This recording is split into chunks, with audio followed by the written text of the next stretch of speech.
د انسان د ژوند مثال داسې لکه د کتاب پاڼې. د پاڼې چې څومره اړه وي ژوند کمیږي. نن سهار چې تقریبا 9:30 بجې په 9 بجې موږ سره ملګري رابطه وکړه. عربی ملګری و او موږ ته یو کس یاد کړو چې څه وخت کې موږ د هغه سره رابطه وکړو. زموږ نه مشر و جامعه کې ما لیدلی و.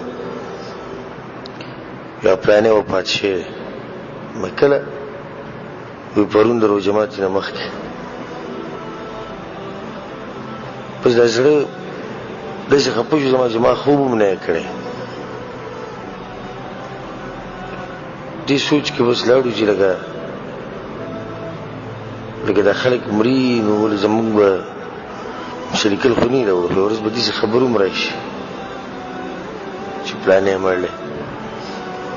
داسې خبر هم ورځ راشي زموږ په باره کې پلاني جومات کې جنازه ده، پلاني مقبره کې به یې ښخوي. خو په هغه ورځ به کوو څه؟ دا سوال دی.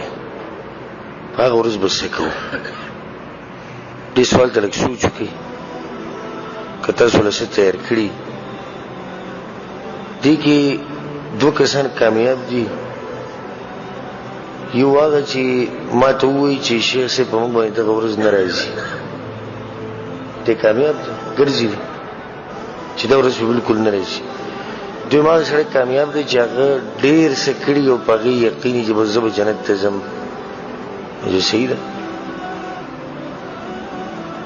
او دریم هغه څوک دی چې هغه ته دا پته نشته چې ځي به چېرته، خو دا ورته پته ده چې ځم به. ځي به چېرته دی ورته پته نشته، خو دا ورته پته ده چې ځم به. زه خو یم چې موږ ټول په دغه دریم کسانو کې یو، دریم قسمه خلکو کې یو. ځو به ټول، خو چېرته به ځو دا موږ ته پته نشته. په څه حالت باندې به مرو د دې هېڅ پته نشته. رب العالمین ته به څه وایو دغه موږ ته پته نشته.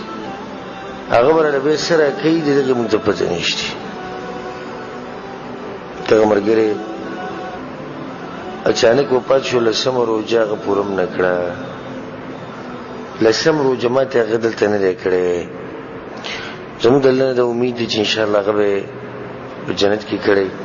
چې نیک انسان و، د روژې په خوله باندې وفات شوی و او د قرآن تلاوت یې کوو مازدیګر چې وفات شوی و. قرآن تلاوت ملګري موږ ته ووایي چې نن جنازه ده مازدیګر لمانځه نه بعد.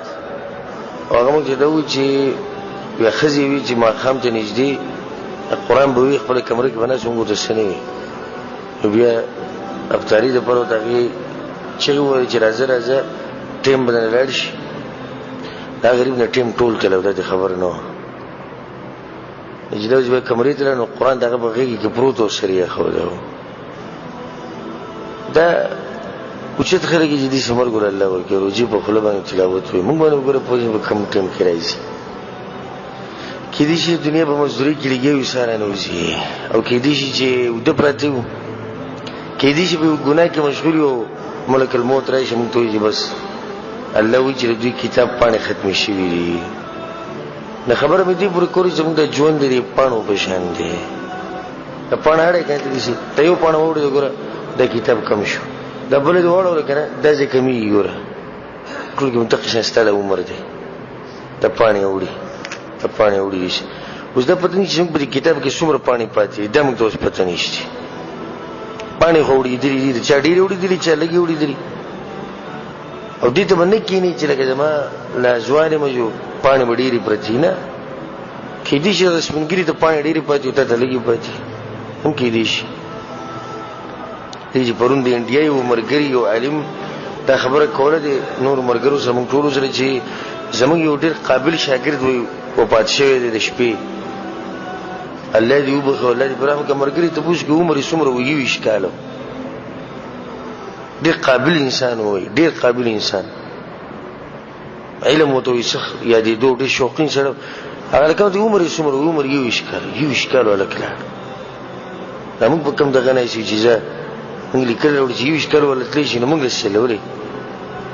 موږ څه خاص لیکلي راوړي او خيار سره باغی چې دغه ورځ له سو کې د بو خيار انسان مرده تدوم ک ډیرو زوروري که هر سو کې ک خپلې ک بدرنګ او کمالدار او ک غریبي ک نسب دی اوچته او کمزور او په ځکه کټ باندې دی ورځي دي نور استخبل مرزي له خاطر لري په دنیا باندې پويږي نمنګ با ان علينا الا البلاغ موږ باندې خبر رسول دي نور څه خپل مرزي له خو د غورز د باندې راځي او زموږ د باندې زړه سوځي او موږ د باندې زړه مهینیو نو دا نه غواړو چې مسلمان باندې د غورز راشي او په دغه ورځ بیا هغه ګوتی چی او رمانونه کوي چې الله ما واپس کې دنیا ته ځي وکما زه نه غواړم چې په یو مسلمان باندې دا حالت راشي ډېر عجیب حالت دی لدی کوم مسلمان چې مړ شي الله سبحانه وتعالى په ټول باندې رحم وکړي او کوم چې ژوند دي الله دې ولمر په دې وخت کې راولي چې الله دا غوي ناراضي